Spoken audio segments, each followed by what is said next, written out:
我的判断是，啊，I believe the probability of a war in the Taiwan Strait is lower than that of a civil war in the United States. In a recent interview with TVBS commentator U.S Li Cheng, the founding director of the Center on Contemporary China and the World at the University of Hong Kong, emphasized that China's position on Taiwan remains steadfast. Beijing hopes to maintain the status quo. It believes that the United States has crossed a red line, including Pelosi's visit to Taiwan and the potential deployment of troops, among other actions. However, the United States perceives China as the instigator of challenges.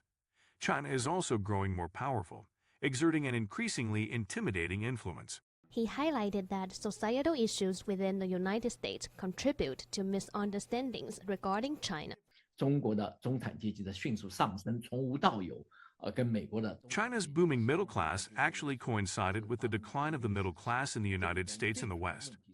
The main issue here lies in the structural problems of the United States, which have caused a lot of fear. 那么这里边还有一个问题， If the United States were in good shape, it wouldn't care about China's different political system, ideology, or economic model. However, the United States is currently in a very difficult period, marked by political division and wealth disparity. Professor Li cited Hong Kong's hosting of Asia's first Gay Games last November as evidence of its dedication to fostering a more open and diverse culture, a fact he believes is often overlooked by Western media.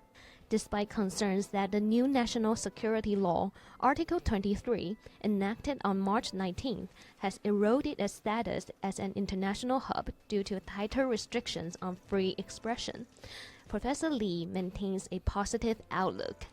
He argues that Hong Kong retains its unique charm and is poised for growth in both the financial and innovative sectors with the Greater Bay Area's support. 我认为香港最好的时机还没有到。 I believe Hong Kong's best times are yet to come, and it will have a fresh start. If the West thinks Hong Kong is not worth investing in, or if it equates Hong Kong with other Chinese cities, or even seeks to suppress Hong Kong, I think the West is making a big mistake. Li argues that in the face of global structural changes, Western nations should avoid categorizing the world into democratic and authoritarian blocs based on ideological lines. He also suggests that China needs to shift its perspective. 中国更应该有很多的换位。 China should engage in more role reversals, seeking to understand the mindset of the U.S. The ultimate goal is to find convergence of our common interests, rather than blaming and confronting each other.